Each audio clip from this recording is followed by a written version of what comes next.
Atos 16, 16. Todos acharam?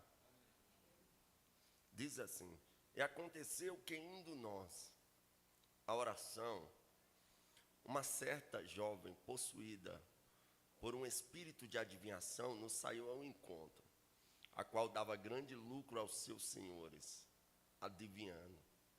Esta, seguindo a Paulo e a nós, gritava dizendo: estes homens são servos do Deus Altíssimo, que nos anuncia o caminho da salvação. E isto ela fez por muitos dias.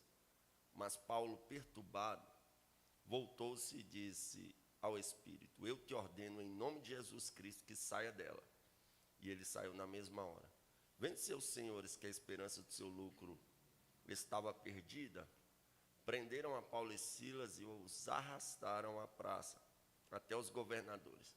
E tendo levado aos magistrados, disseram: esses homens, sendo judeus, perturbam demais a nossa cidade, ensinam costumes que não é lícito receber nem nos observar, visto que somos romanos. E a multidão se levantou contra eles, e os magistrados, rasgando-lhes as vestes, mandaram açoitá-los. Depois de dar-lhes muitos açoites, os lançaram na prisão, ordenando ao carcereiro que guardasse com segurança, o qual, tendo recebido tal ordem, lançou-o na prisão interior e prendeu os pés num tronco. Mas, perto da meia-noite, Paulo e Silas oravam e cantavam louvores a Deus, e os outros presos os escutavam. E de repente houve um grande terremoto, a ponto de serem abaladas as fundações da prisão, e imediatamente todas as portas foram abertas, e as correntes de todos foram soltas. Diga comigo: as portas foram abertas. Melhor, né? Vamos dizer o que está escrito: todas as portas foram abertas. Aleluia. Se assente adorando a Jesus. Irmãos, esse texto aqui, ele é um texto que, obviamente, todo mundo aqui conhece. E se ainda não conhece, vai ficar conhecendo a partir de hoje. Mas é muito difícil que alguém não conheça esse texto, porque foi um texto muito usado para inspiração para escritores escreverem seus livros. Foi um texto que muitos, como nós possamos dizer, autores de canções usaram esse texto para compor suas canções. Eu mesmo, na minha época de mocidade, eu cantei demais. Sinta agora o terremoto que Deus vai mandar neste lugar. Vai balançar, vai sacudir, vai ter poder da cabeça aos pés. Meu Deus, era forte. Chega, a gente viaja no tempo assim, né? Apesar que eu ainda sou bem novo, ainda me considero um jovem. Qualquer dia eu vou descer e cantar no meio dos jovens. Bem aí, viu, Samuel? Eu fazia isso lá na sede, eu vou fazer aqui também. Não é porque eu virei pastor que eu tô velho, não, tá? Tô novinho ainda, zerado. Glória a Deus. Aleluia. Mas brincadeiras à parte, de fato, é um texto bastante conhecido e agrega muito de conhecimento. Obviamente, muitos pregadores usaram esse texto para elaborar seus sermões de pregação. Muitos pastores usaram esse texto, como eu estou usando hoje, para trazer um ensinamento bíblico para a igreja. E a gente vai aprender muito aqui. Primeiro, nós aprendemos muito com a história de Paulo. Porque Paulo, também conhecido como Saulo de Tarso, ele era alguém que perseguia a igreja. O histórico desse rapaz é incrível, porque ele foi o melhor aluno do Dr. Gamaliel, cotado para ser o substituto de Gamaliel, segundo a maioria dos estudiosos. Ele era inteligentíssimo, conhecedor nato das Escrituras. Era alguém que tinha um amplo conhecimento das Escrituras sagradas e alguém extremamente religioso e também fariseu. E os fariseus, eles viviam para estudar as Escrituras, discutir as Escrituras, ensinar as Escrituras. Só que Paulo era também extremamente religioso. E o religioso, ele, em nome da religião, ele quer mostrar trabalho, ele quer mostrar conhecimento, ele quer mostrar que ele sabe, ele quer mostrar que ele faz, ele quer mostrar que ele é a pessoa do momento, e os fariseus agiam dessa forma. É tanto que o próprio Jesus disse aos fariseus, acerca deles, façam o que eles fazem, mas não façam as práticas deles, porque eles são ótimos em teoria, mas na prática mesmo eles viviam totalmente o contrário daquilo que eles pregavam, daquilo que eles anunciavam. E Jesus várias vezes chamou eles de hipócrita por causa das condutas deles. E Saulo, para mostrar trabalho, para querer mostrar que ele era o mais talentoso, o mais cotado, o mais taxado para ser o substituto do Dr. Gamaliel, quando surge a igreja de Cristo, aqueles que eles chamavam os do caminho, Saulo começa a perseguir. E esse homem, ele era tão ruim que ele pegava os crentes, batia tanto neles e os obrigava a blasfemar contra Cristo Jesus. Ele maltratava os cristãos, ele chegou a aniquilar alguns cristãos, inclusive ele estava por detrás da morte do primeiro mártir, que foi Estevão. Agora, ele pede cartas ao sumo sacerdote para ir até Damasco parar a igreja, parar os crentes, parar os cristãos. Você já parou para pensar por que é que o diabo tem tanta raiva dos crentes? Por que é que o inimigo usa tantas pessoas para perseguir os crentes? O que é que os crentes fazem de errado? Os crentes que eu conheço, eu não sei os que você andou conhecendo por aí, mas os crentes que eu conheço, os cristãos que eu conheço, os do caminho que eu conheço, quando tem um irmão necessitado, a gente se une e ajuda o irmão necessitado. Quando tem alguém enfermo, a gente ora para Jesus curar. Quando tem alguém precisando de um socorro, a gente socorre. Quando tem alguém precisando de uma visita, a gente visita. A gente abraça o crente que está angustiado. A gente cuida daquele que está precisando de cuidados. A gente ama aquele que o mundo quer que morra.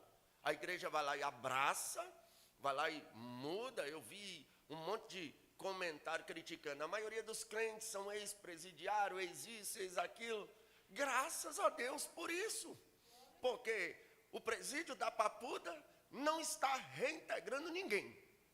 A justiça brasileira não está reintegrando ninguém. Aí o indivíduo conhece a palavra de Jesus, e a Bíblia diz: conhecereis a verdade, e a verdade vos libertará. Ele é liberto dos vícios, ele é liberto das drogas, ele é liberto daquilo que não presta. E o próprio Jesus disse: misericórdia quero e não sacrifício, porque eu não vim chamar os justos, mas os pecadores para o arrependimento. Então, a igreja prega arrependimento, mudança de vida, mudança de comportamento, mudança de caráter. A gente anuncia que conforme o que a Bíblia diz, não é o pastor Gabriel, não é o pregador que você ouviu, não é o compositor que você ouviu, não é o ensinador que você ouviu, não é o livro que você leu, é a Bíblia Sagrada que deixa bem claro que se alguém quer ir morar no céu, só existe um caminho. Esse caminho é Cristo. E em Cristo temos que crucificar os desejos da carne. Temos que crucificar as nossas paixões. Temos que em Cristo, o Espírito Santo, que é derramado sobre nós, nos convence do pecado, da justiça e do juízo. Então, provavelmente, a raiva deles, além da influência diabólica, é claro, da influência demoníaca, maligna, é porque alguns querem viver nos seus belos prazeres, querem viver nas suas práticas que a Bíblia condena, como nós possamos dizer, a Bíblia diz que é errado e isso impede que a pessoa vá morar no céu. Aí como ela quer viver nos seus erros, quando ela escuta a verdade, que o adultério, pode impedir que alguém vá morar no céu. Que a prostituição pode impedir que alguém vá morar no céu. Que a mentira pode impedir que alguém vá morar no céu. A glutonaria, ela pode impedir que alguém vá morar no céu. E a glutonaria é um dos pecados mais perigosos da Bíblia. Você sabia disso? Por que, pregador Gabriel? Porque ele é um pecado de morte. Está na classe dos pecados de morte. Se a gente fosse levar a Bíblia à risca, a gente disciplina quem adulterou. A gente disciplina quem prostituiu. A gente disciplina quem mentiu, quem roubou, quem causou fofoca na igreja. Mas quem comete glutonaria geralmente não é disciplinado. Você já parou para pensar nisso? Por quê? Porque parece ser uma coisa normal. Até usa-se algumas expressões. Crente não bebe, crente não fuma, mas come que é uma beleza. Não é errado você comer bem, se alimentar bem, comer o suficiente até sua fome passar. Mas quando a glutonaria é cometida, ela é um pecado de morte que afasta o Espírito Santo. Eu tive 2 experiências com glutonaria, para você entender. Eu estava pregando em um lugar e as irmãs fizeram uma costela com mandioca, daquelas que só crente faz, e o pastor botou uma pratada gigante e comeu. E ele começou a passar mal. Ele sentou na rede e ficou batendo na barriga assim. Aí ele bateu na barriga assim, bateu na barriga. Daqui a pouco ele foi lá e colocou uma pratada do mesmo tamanho daquela que ele já tinha comido e começou a colocar para dentro. Eu falei, pastor, se Jesus voltasse agora, o senhor não subia. Ele olhou para mim e disse, que é, Gabriel? Eu falei, o senhor está cometendo glutonaria. Ele começou a rir. Eu falei, o senhor está rindo, mas eu estou falando sério, pastor. Você comeu até passar mal e ficou batendo na barriga e foi comer de novo. Isso é glutonaria. Se a gente levasse a risca, a Bíblia à risca, o senhor teria que ser afastado do seu cargo de pastor e ser disciplinado por causa da glutonaria. Ele olhou assim e disse, Gabriel, nunca tinha pensado nesse sentido. Passou-se um tempo, tinha um amigo meu, Martim, ele fazia umas pizzas maravilhosas. E estava eu e outro amigo meu, Pablo, ore pelo Pablo, e o Pablo, Gabriel, estou com vontade de comer uma pizza. Bora pedir uma pizza lá no Martim? Eu disse, bora. Aí ele ligou para o Martim e falou, Martim, faz uma pizza para nós aí. Tá eu e o Gabriel, mas capricha. Capricha que é para a gente. Rapaz, o Martim fez uma pizza que só de recheio tinha mais ou menos isso aqui. A bordona de catupiry, e essa pizza tinha mais ou menos 10 pedaços. Eu já tenho dificuldade de comer, então comi 2 pedaços e para mim acabou, já foi mais do que suficiente esses 2 pedaços. Aí meu amigo, como ele era mais fortinho, mais cheinho, ele deve ter comido uns 4, mas estava bom, e sobrou uns pedaços ali. Eu olhei para ele, ele olhou para mim, e aí, o que vai fazer? Aí ele disse, a gente não vai destruir isso aqui, bora comer. E eu coloquei, irmãos, eu não comi, eu coloquei para dentro 2 pedaços daquela pizza, que eu não dava mais conta, e eu fiquei passando mal.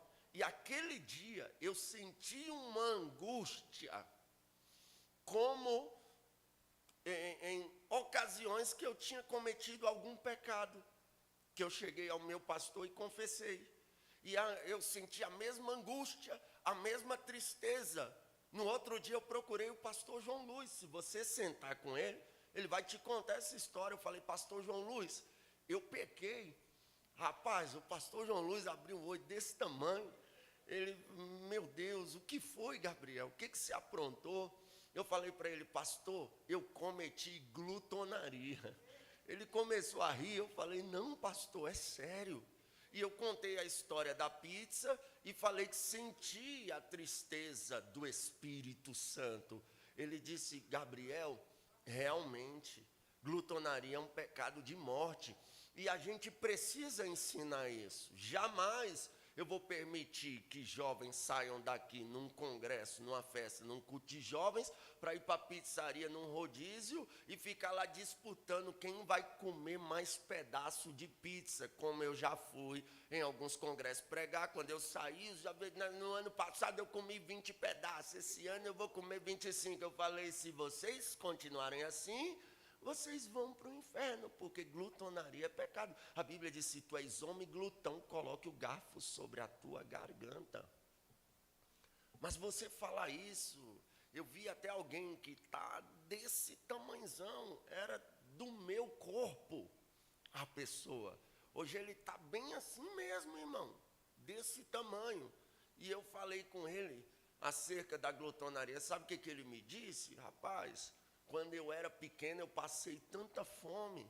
Agora que eu tenho condições, eu vou comer mesmo. Eu falei, não é errado comer. Nunca foi. Faça uma boa comida e me convide para comer também. Glória a Deus por isso. Aleluia. Vamos numa boa churrascaria, me convide também. Nunca foi errado comer. O que é errado é os excessos. Aí a pessoa está comendo além do que pode, aí daqui a pouco começa a ter problemas de saúde, hipertensão. Então, irmãos, nós temos que ter cuidado, até porque quando se comete a glutonaria e causa destruição no corpo, o que está escrito em 1 Coríntios capítulo 3, versículo 16? Não sabeis vós que sois templo de Deus e que o Espírito de Deus habita em vós? Se alguém destruir o templo de Deus, que sois vós, Deus o destruirá. Então, quando a pessoa destrói o templo de Deus, seja com glutonaria, seja com um pecado que não tem perdão, o suicídio. Que é isso, pregador? O suicídio não tem perdão? Eu pensei que o único pecado que não tinha perdão era a blasfêmia contra o Espírito Santo. Por que é que o suicídio não tem perdão? Porque a pessoa cometeu um homicídio de si mesmo. E Deus perdoa alguém que comete um homicídio se ele se arrepender? Sim.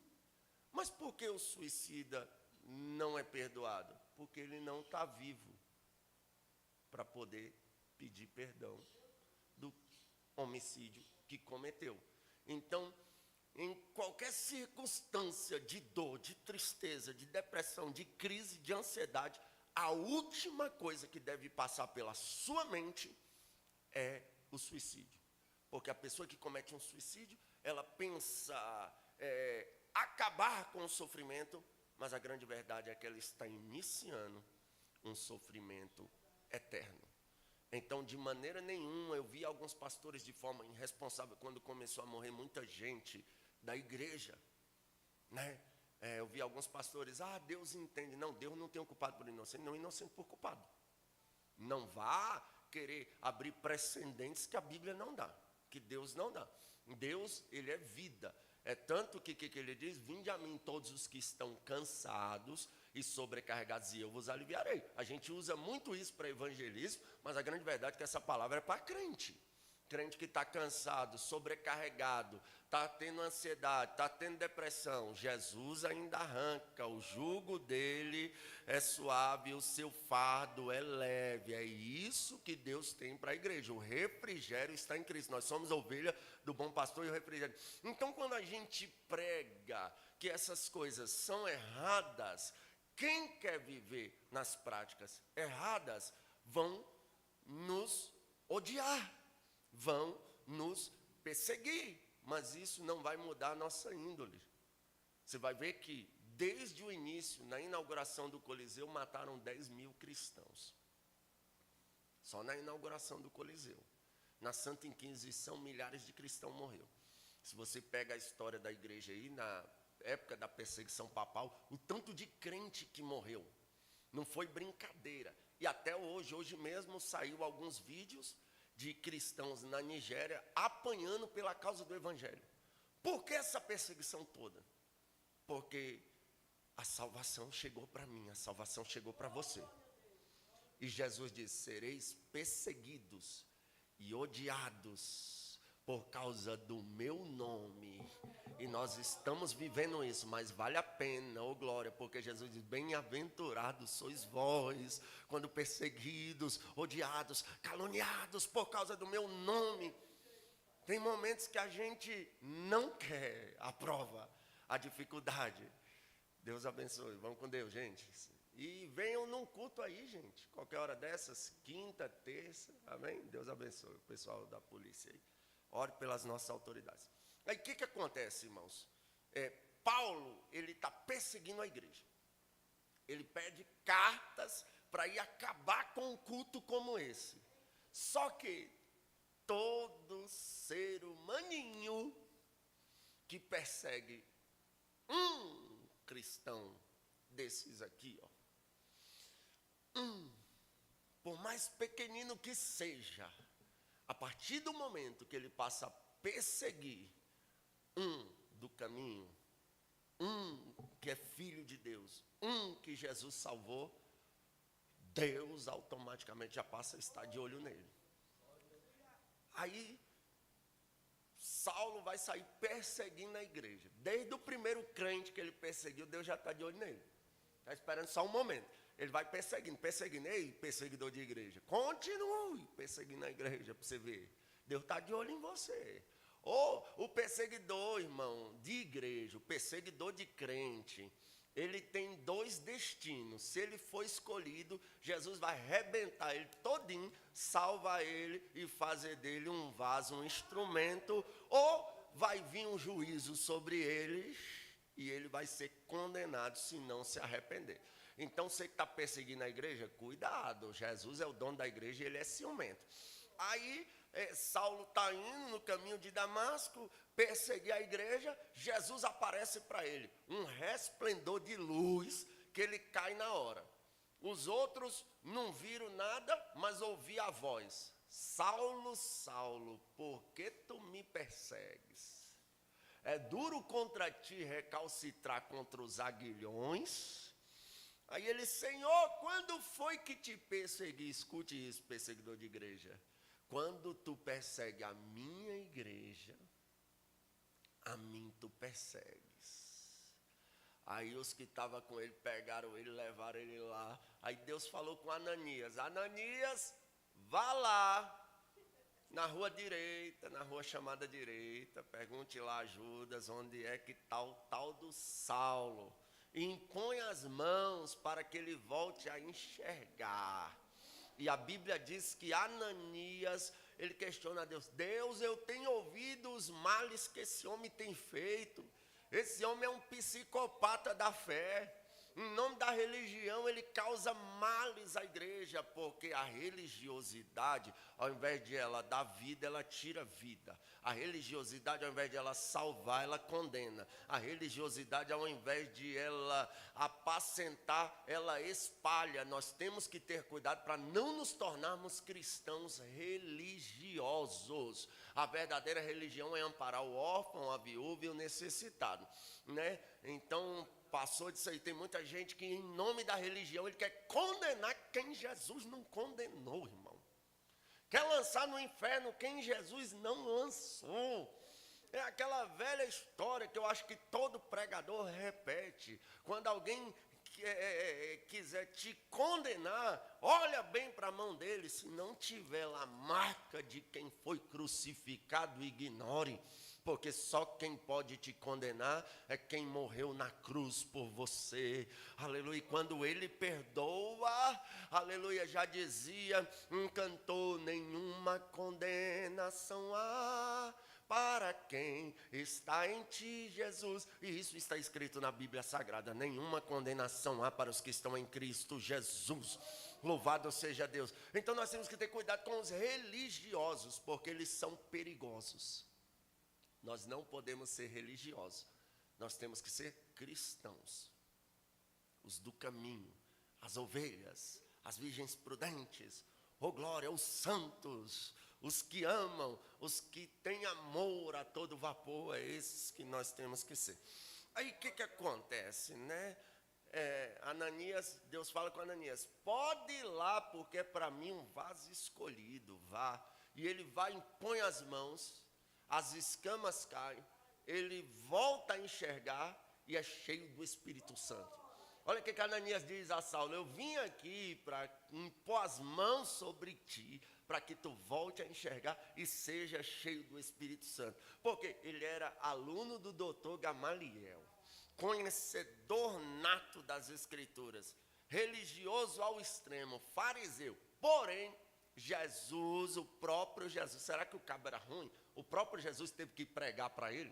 O próprio Jesus teve que ganhar ele para si mesmo?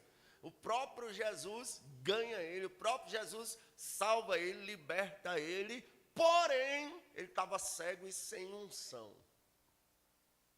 Aí Deus manda Ananias ir lá, porque crente, ele pode ter sido salvo pelo próprio Jesus, ele pode ser o melhor aluno de doutor Gamaliel, ele pode ser teólogo, arqueólogo, astrólogo, neurólogo, seja lá o que for, se ele não tiver unção, não serve para o ministério, não serve para a obra. Deus tinha um grande chamado, era um vaso escolhido, mas estava sem presença, sem essência. Aleluia. A Natália, ela diz uma coisa em uma das mensagens dela, que a igreja, ela se preocupava para que os irmãos fossem cheios do Espírito Santo. Porque eles ficavam ali ensinando, doutrinando a igreja, até o Espírito encher. Porque depois que o Espírito enchia todo mundo, eles podiam sair para outro campo missionário. Por quê? Porque eles sabiam que o Espírito ia cuidar. Porque a igreja não é de pastor. Igreja não é do pastor. A igreja é de Deus. Quem cuida dela é Deus. O pastor tem que fazer aquilo que Deus manda ele fazer. O pastor tem que fazer aquilo que Deus colocou ele para fazer. Eu não posso, se eu for querer fazer aquilo que Deus é quem tem que fazer, eu vou arrumar problema que não é meu, irmão. Aleluia, tem coisa que é Deus que vai fazer, tem coisa que é Deus que vai trabalhar, e eu só como pastor vou só administrar e fazer aquilo que Deus me mandou fazer. Então a igreja é de Deus, é de Cristo. Então ele é cheio do Espírito Santo e agora ele vem para pregar. Quando ele prega a primeira mensagem, olha o testemunho desse camarada. O congresso dos Gideões começou ontem, se não me falha a memória. Ou foi antes de ontem. O testemunho de Saulo, se viesse à tona hoje alguém com testemunho de Saulo, mesmo que ele se converteu hoje de manhã, amanhã eles dariam um jeito de pôr ele lá no congresso dos Gideões para pregar. Sério, pregador, sério? Porque o testemunho do indivíduo era extraordinário.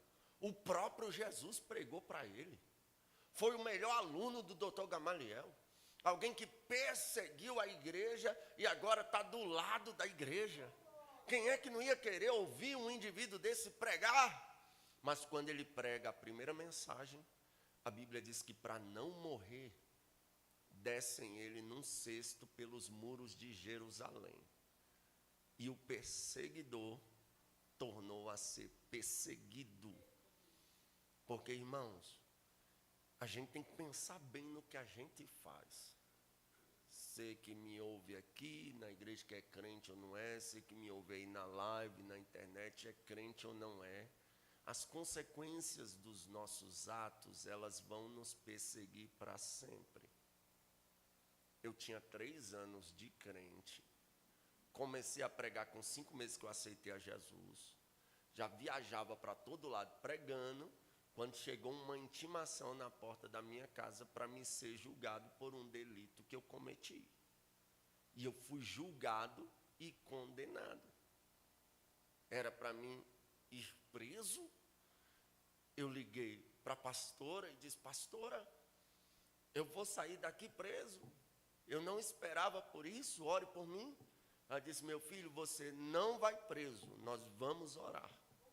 O advogado disse para mim assim: você vai sair daqui preso, você pegou o pior juiz de Ceilândia, ele não alivia ninguém, mas aquele juiz me deu 2 anos e 2 meses em regime aberto.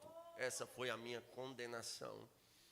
E quando eu fui assinar a primeira vez, que era para me assinar de 2 em 2 meses, quando eu fui assinar na VEC a primeira vez, o meu processo havia sido arquivado. Esses dias eu tentei achar uma foto daquela que eu tirei lá na delegacia, nenhum policial achou nada, nenhum vestígio. Ou seja, eu devia para a polícia, eu paguei, eu tive que enfrentar o juiz. Porque as consequências dos nossos atos, elas vão nos acompanhar. Então, sendo crente ou não, a gente deve procurar fazer o bem, porque a Bíblia diz, o que o homem semear, certamente colherá. Aqui não está escrito, o que o crente semear, certamente colherá. Está dizendo o homem, em forma geral. Então, Saulo, ele perseguiu a igreja, ele tinha uma equipe com ele, né, equipe que sabia das tramas que eles tinham para destruir a igreja, e agora ele está do lado da igreja, pregando a favor da igreja. O que eles fazem? Vamos matar ele.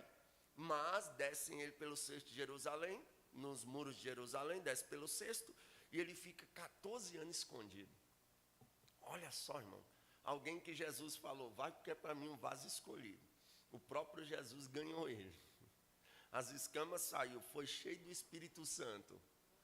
Deus esconde o homem por 14 anos, com um chamado extraordinário escondido. O que isso nos ensina? Primeiro, não é porque não está em evidência que Deus não escolheu. Não é porque a foto não está no cartaz que não tem chamada.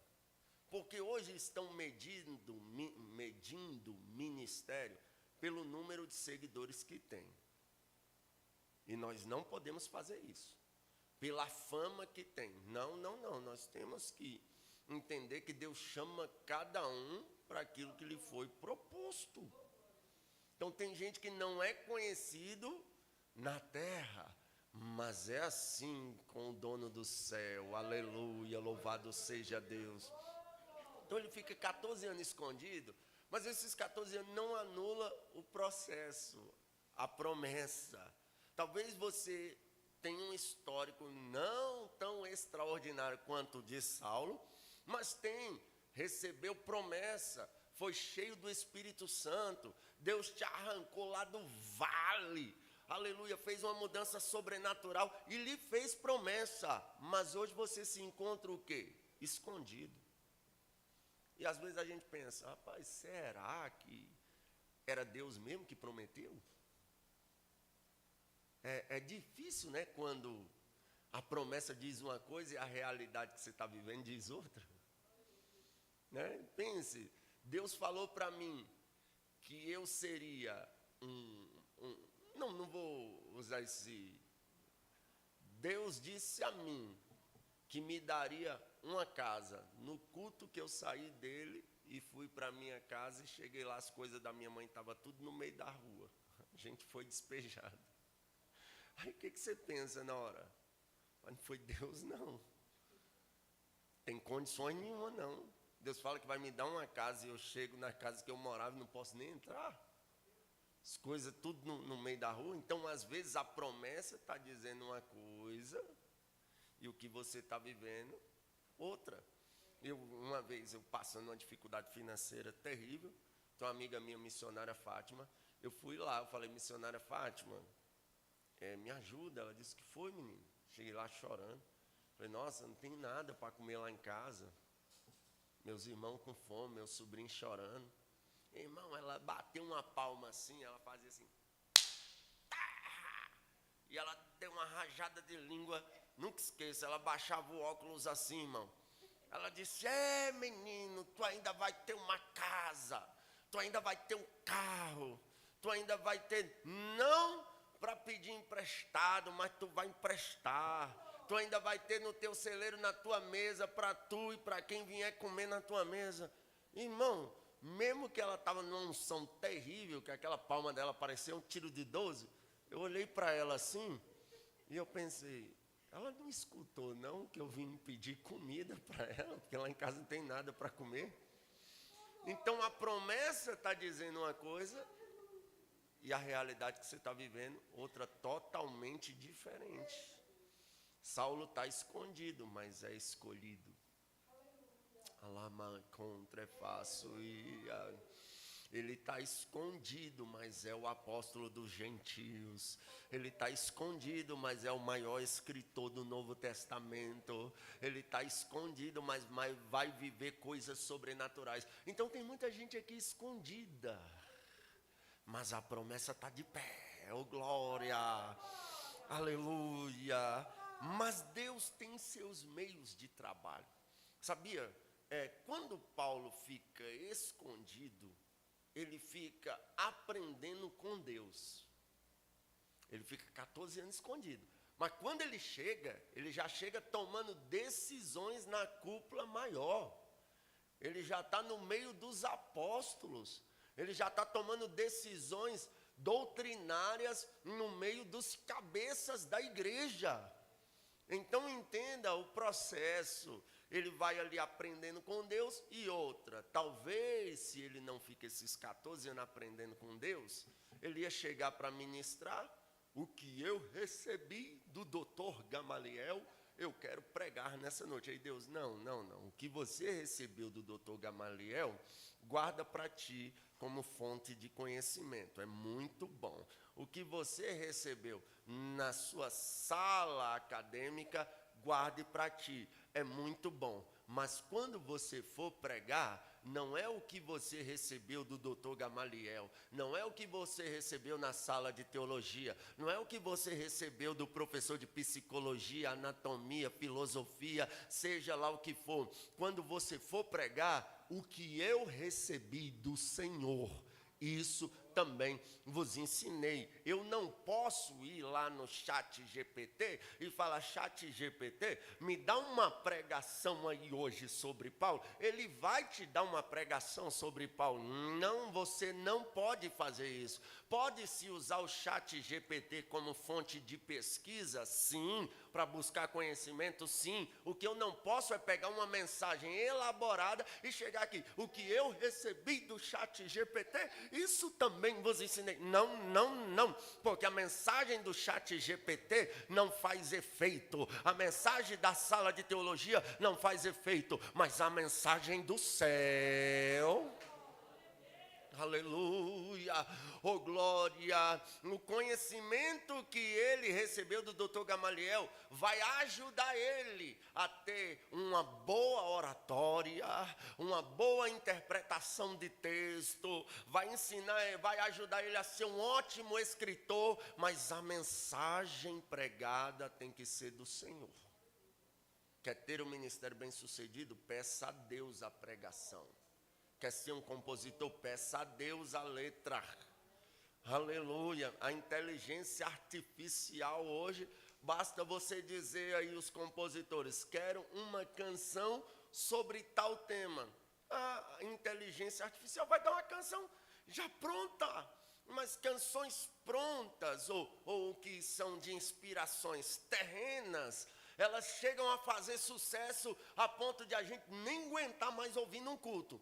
Eu já tive canções que quando começava a tocar, eu falava, de novo, Deus. Às vezes cantavam 3 vezes a mesma música no culto. Cantava tanto, todo lugar que você via a canção. Aí daqui a pouco passava um tempo, todo mundo ouvia, todo mundo cantava a mesma canção. Passava um tempinho, sumia. Ninguém aguenta mais ouvir a música. Ninguém mais quer saber da música. Porque foi de inspiração terrena.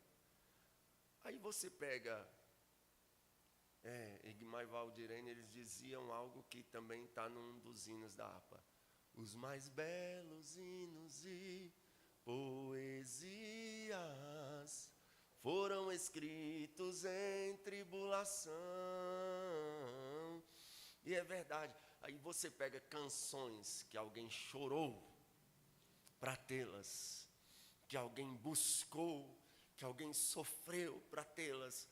As canções foram compostas há 30, 40 anos. Você sabia o rosto de Cristo mesmo? Não creio, num Cristo venci. Jorge Binac compôs essa música há quase 40 anos atrás.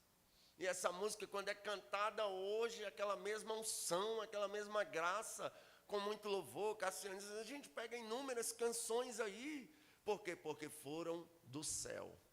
E o que é do céu não é enjoativo. Você pega os hinos da harpa que a gente canta até hoje com tanta unção, com tanta graça. Tem hinos da harpa aí já completando 100 anos.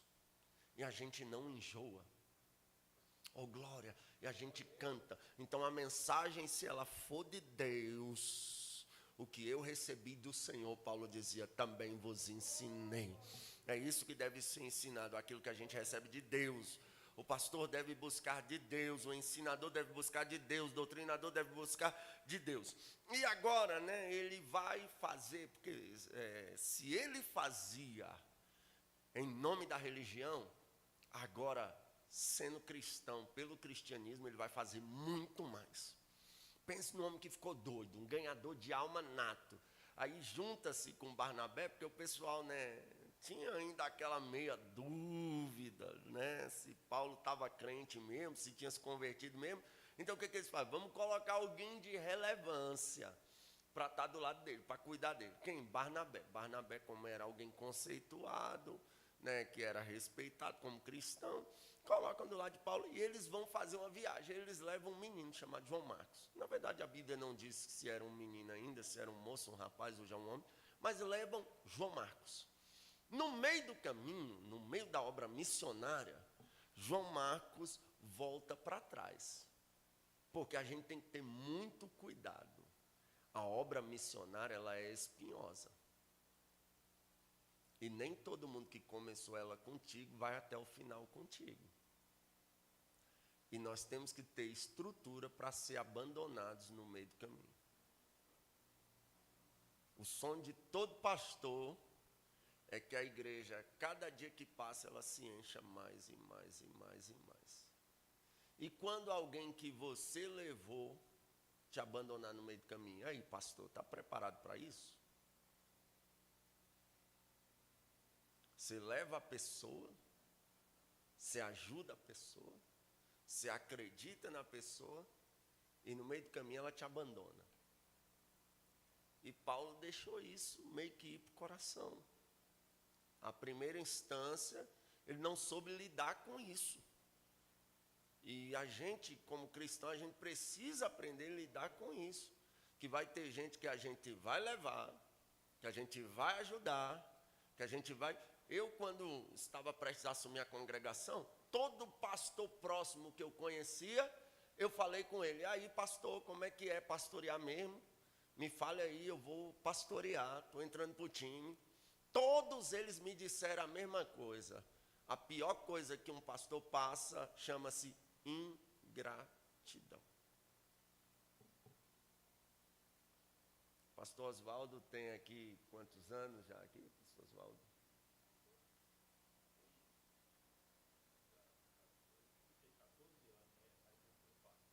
Ficou 14 anos na frente da obra.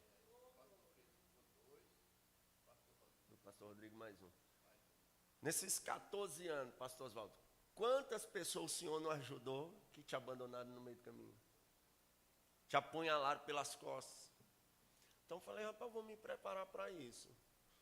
Eu vou fazer aquilo que Deus mandar eu fazer. Onde eu tiver que ser pastor, vou ser pastor. Onde eu tiver que visitar, eu vou visitar. Onde eu tiver que ajudar, eu vou ajudar. Mas sem esperar reconhecimento em troca, porque eu não vou querer me frustrar. Porque se Paulo não soube, não conseguiu a primeira instância lidar com isso, imagine nós. Não é fácil levar alguém, se acreditar em alguém, vamos. Aí no meio do caminho ele volta, aí eles concluem a obra missionária, Paulo e Barnabé, e voltam. Quando eles vão para a próxima obra missionária,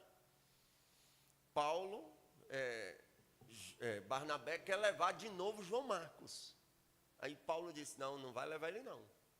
E a Bíblia diz que há uma discussão entre Paulo e Barnabé, a ponto que ambos se separam por causa de João Marcos. Olha só, Paulo ficou chateado, porque o menino deixou ele para trás. E agora ele está se desentendendo com Barnabé, um companheiro de ministério. Você sabia que nós, no decorrer da caminhada, Pode acontecer de a gente se desentender com um companheiro de ministério. E isso, todos nós estamos taxados a passar. Quer dizer que eu posso me desentender com um companheiro de ministério, pregador? Pode. Isso pode acontecer. Espero que não aconteça. E se acontecer, você pode até se desentender com alguém. O que você não pode é morrer desentendido com essa pessoa. Quando Paulo vai partir, ele vai dizer: traga meus livros, traga a capa e traga também João Marcos, porque é um obreiro de grande valor. Então vai ter gente que a princípio a gente vai achar que é entusiasmado, porque vai se empolgar, vai querer fazer e não vai dar conta. Mas tem um chamado. A gente não pode descartar essa pessoa. A gente não pode deixar para lá, agir como se não... Ou a gente se desentender. Tem irmãos que brigaram no congresso de 1910, porque a irmã queria uniforme rosa e a outra queria vermelho. Aí escolheram o rosa e ela ficou contrariada. A outra queria a canção tal, a outra não queria a canção tal, a outra queria solar, aí não deixaram ela solar e ela ficou braba e a mágoa entrou para o coração. E a gente vê isso no decorrer da caminhada. Eu já vi diversos, teve congresso que eu fui pregar, que eu cheguei lá, teve irmã que não participou do conjunto, porque não foi ela que solou o hino. Que ela queria solar o hino, não participou. Aí cria mágoa da outra, aí o diabo aproveita. Entra, causa discórdia, aí a pessoa passa a ter uma mágoa tão grande que ela não suporta nem ouvir a voz da outra. Aí se Jesus voltar, perigo. Paulo se desentendeu com Barnabé, mas ele não morreu desentendido. Paulo ficou triste com João Marcos na primeira instância, mas lá na frente ele reconheceu o valor de João Marcos. Vai ter gente, irmão, nós temos que ter um cuidado muito sério. Quando eu teve uma época da minha vida que eu orava, não estou falando isso aqui para me engrandecer não, longe de mim. Eu orava no mínimo 4 horas toda madrugada. Jejuava quase todos os dias de 6 a 6. Fazia diversos propósitos. Então andava, como diz os mais pentecostais aí, cuspindo fogo e escarrando brasa. Gente endemoniava só de eu chegar perto da pessoa. Eu vi pessoas vomitar enfermidade. E eu vivia numa vida de santificação naquela época. Eu só usava camisa social aqui, calça social. Para você ter uma ideia, eu vim usar calça jeans quando eu casei, porque a Natália disse: amor, não é pecado não. Mas eu vivia assim. Qual o problema nisso? Nenhum. Foi bom demais para a minha vida. Qual é o problema? Que eu queria que todo mundo fosse igual eu. Eu queria que todo mundo orasse no mínimo 4 horas. Eu queria que todo mundo vivesse uma vida de santificação igual eu vivia naquela época. Então você passa a julgar as pessoas, você passa a condenar as pessoas. Às vezes você vai pregar, você quer obrigar as pessoas. E eu não posso fazer daquilo que Deus quer de mim uma doutrina. De maneira nenhuma. Tem coisas que Deus vai exigir de mim, que não vai exigir de você. Tem coisas que Deus vai exigir de você, que não vai exigir de mim. Então nós temos que ter um cuidado com isso. Então o que acontece? Olha só, pode acontecer uma discordância entre alguém, pode, mas a gente não pode deixar isso descer para o coração. Aconteceu ali, passou. Somos crentes, vamos todos para o mesmo céu e vamos reconhecer. Paulo, ele nos orienta a gente ter o nosso próximo como superior a nós. Ou seja, a gente precisa enxergar virtudes. Um exemplo que eu sempre digo quando eu cito esse texto. Eu já, dentro do Brasil, só não preguei em Roraima e Acre. Já rodei demais pregando, até hoje rodo pregando. Ganhei muitas almas assim, em congressos, em lugares em evangelismo. Mas o meu irmão, que basicamente ninguém conhece ele, o Moisés, eu acho que eu não ganhei metade das almas que o Moisés ganhou no boca a boca, pregando no mano a mano, com aquele jeitão dele lá. Ele chega e não tem... Está ali o Lucas, que é amigão do Moisés. Moisés é meio doido, mas ele ganha a alma, irmão. Você vê aquele menino fala de Jesus. Então, cada um tem o seu talento, o seu chamado. Mas não é sobre isso que eu quero falar. Olha só, acho que enrolei até demais hoje aqui. Aí o que acontece? Olha só. Eles agora vão, Paulo toma Silas, quando ele se separa de Barnabé, e vão pregar ali na região da Frígia. Só que o Espírito Santo diz para eles não irem. E quando Jesus fala para você não fazer uma coisa, não faça. Quando o Espírito Santo fala para não ir, não vá. Eu e a minha esposa, a gente é vacinado nisso. Essa semana mesmo, numa agenda, a Natália olhou para mim e disse: amor, você está sentindo de Deus de ir? Se não estiver sentindo de ir, não vá. Não, você sabe que é fria. Toda vez que você vai, que Deus não quer que você vá, você sabe que você se arrebenta. E de fato, por experiência que eu já tive, quando Jesus fala não vá, não vá. Não aceite convite, não aceite. Ah, mas a igreja é grande, e daí? Ah, mas o evento é grande, e daí? Ah, mas a oferta é gorda, e daí? Se Jesus falou não vá, não vá. É melhor estar onde Deus quer que a gente esteja. Melhor obedecer do que sacrificar.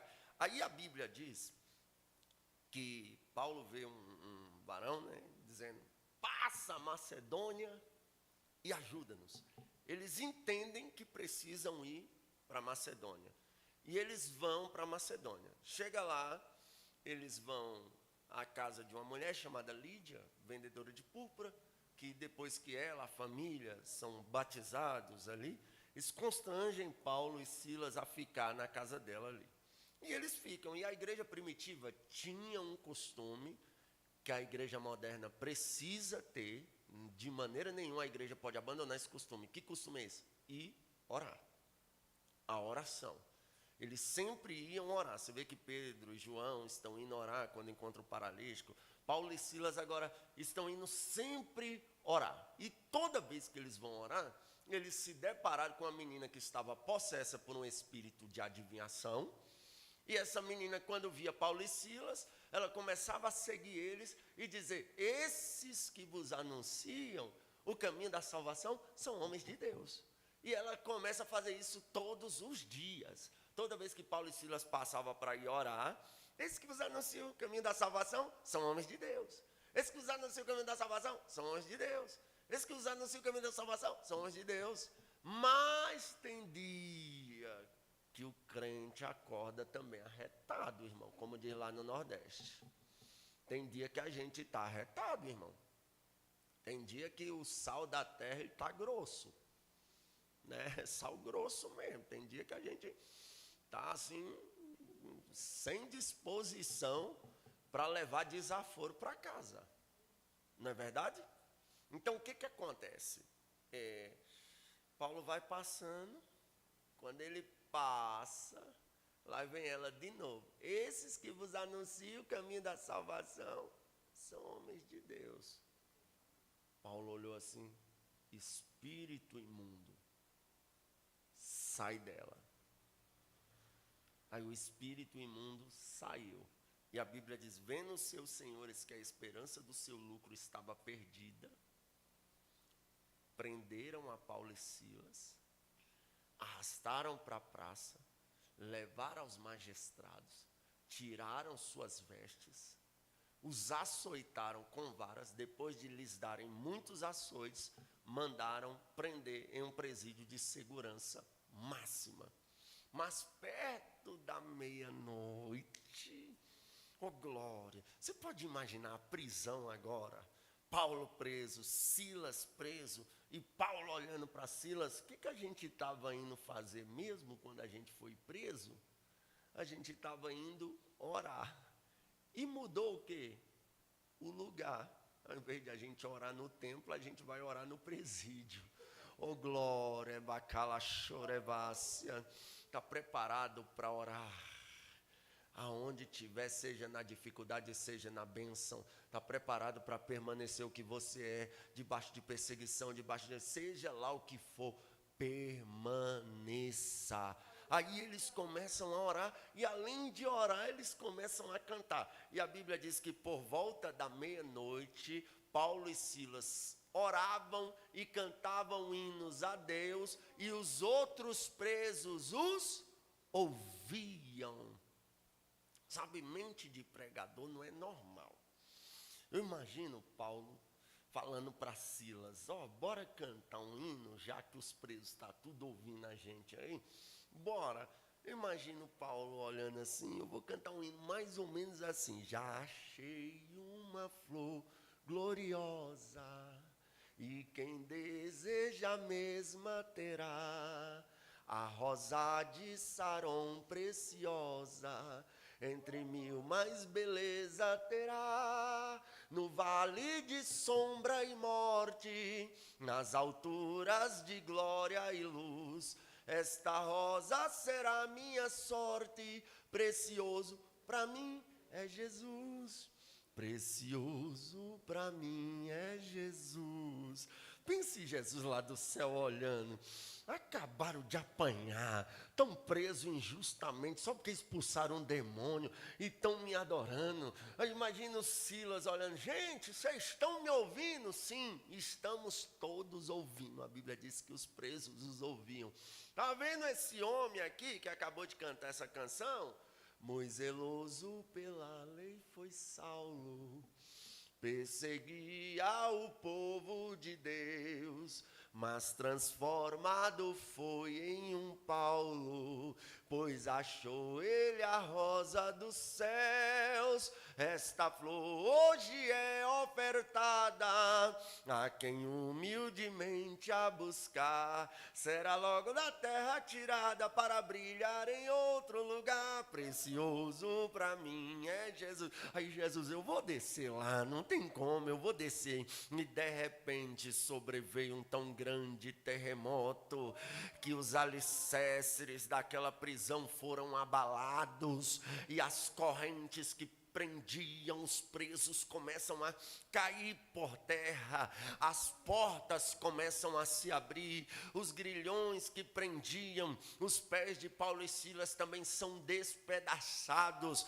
Entenda, Deus não vai nos livrar de alguns açoites, Deus não vai nos livrar de algumas perseguições, mas toda luta que o crente passa, aleluia, tem um propósito, e o propósito de Deus ali com Paulo e Silas era que as correntes fossem despedaçadas, as cadeias que prendiam os presos fossem despedaçadas, e ali as portas se abrissem. Eu sei que alguém me escuta e está passando dificuldade, eu não sei se é financeira, não sei se é perseguição, não sei se é um vale, não sei o que é, também não me importa saber, mas uma coisa eu sei, no meio dessa prova, no meio desse vale, no meio dessa dificuldade, haverá portas sendo abertas e cadeias caindo por terra. Geralmente, quando a gente começa a buscar, as coisas pioram. Quando você está meio rebelde, faz um concerto, as coisas pioram. Quando você não é crente e aceita Jesus, as coisas pioram. Quando você está afastado e reconcilia, as coisas pioram. E a primeira coisa que a gente vê, eu acho que todo mundo já fez essa declaração, né? Rapaz, só foi eu começar a buscar, só foi eu ficar crente, só foi eu reconciliar, só foi eu participar da campanha, só foi eu começar a ir para o ciclo de oração, as coisas pioraram. Se eu soubesse, eu nem tinha ido, nem tinha feito um concerto, nem tinha ficado crente. É isso que o inimigo faz com que a gente queira pensar, mas a grande verdade é que Deus é tão bom, Ele nos ama tanto, que a gente ia passar por essa prova de todo jeito. Mas o que Ele faz? Deixa eu trazer meu servo, minha serva para perto de mim, porque se ele passar sem eu, ele não vai aguentar, ele não vai suportar. Então Deus está no controle dessa prova. Sabe, eu vejo algumas pessoas que têm algo em comum. Duas são Paulo e Silas, outra Lázaro, e mais três, Sadraque, Mesaque e Abednego. 6 pessoas têm algo em comum. O quê? Deus não poupou elas da prova. Deus não poupou Sadraque, Mesaque e Abednego de passar pela fornalha. Deus não poupou Lázaro de morrer. Não é verdade? Mas o que é que essas 6 pessoas têm em comum? Paulo e Silas estão na prisão, mas Deus desceu lá, oh glória, e trouxe um terremoto, e as cadeias que prendiam as mãos e os pés foram despedaçadas, aleluia, louvado seja Deus. Lázaro, Deus permitiu que ele enfrentasse a morte, mas quando Jesus chegou e disse: Lázaro, sai para fora, a Bíblia diz que ele estava com as mãos amarradas, os pés amarrados e um lenço sobre o rosto, ou seja, ele estava impossibilitado de andar e de enxergar. Mas quando Jesus chama, mesmo amarrado ele vem, oh glória, mesmo amarrado ele vem. Está preparado? Jesus vai chamar alguém da sua parentela que está amarrado na idolatria, está amarrado nas drogas, está amarrado na cachaça, está amarrado na mentira, está amarrado nos vícios, mas mesmo amarrado, quando Jesus chamar, ele vai vir. Jesus vai trazer ele no culto, e quando chegar no culto, a ordem vai ser: tire as amarras das mãos, tire as amarras dos pés, aleluia, louvado seja Deus. E Sadraque, Mesaque e Abednego são lançados dentro da fornalha 7 vezes mais aquecida. A Bíblia diz que o fogo não queima cabelo, não queima pele, não queima roupa, nem cheiro de fumaça fica, mas as amarras que prendiam as mãos e prendiam os pés, elas foram despedaçadas pelo fogo, aleluia. Nessa prova, nesse vale, vai haver um terremoto da parte de Deus, vai haver o 4º homem da fornalha, vai haver Jesus chamando, ou seja, vai haver libertação.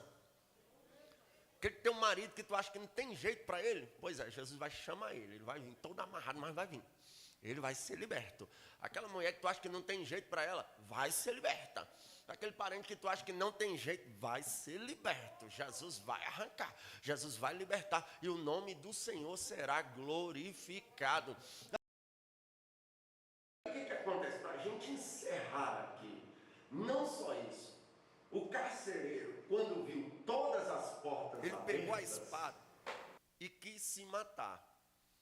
Mas Paulo disse: não faças tal coisa, porque a unção de Deus, a presença de Deus, ela tem poder até de impedir que alguém faça besteira com a própria vida. E eu vou liberar uma palavra profética. Deus vai entrar onde nós não podemos entrar, vai fazer o que nós não podemos fazer, vai agir onde nós não podemos agir, mas Ele vai repreender a ansiedade, a depressão. Não haverá luto dentro da sua casa, não haverá alguém fazendo besteira com a própria vida, porque a unção de Deus chegou e vai trazer alegria para este lar, para esta casa, para esta família, para esta vida. Aí, olha só, Paulo fala: não se preocupe, ninguém fugiu. Espera aí, ninguém fugiu? Eu até entendo. Alguém que puxou 20 anos de cadeia e o alvará de soltura dele sai ano que vem, ele já puxou 20 anos, tem só um ano para ele cumprir. Alguém que o alvará de soltura dele vai sair semana que vem, ele fala: opa, eu que não vou tentar fuga, meu alvará está quase saindo aí. Eu até entendo. Agora, alguém que foi preso em uma situação que, se os outros presos vê a cela dele aberta, os presos vão lá e matam ele. Alguém que pegou prisão perpétua, porque naquela época tinha prisão perpétua, né, naquela região, naquela época. Alguém que tem ali uns 30 anos de cadeia ainda para cumprir, acabou de ser condenado.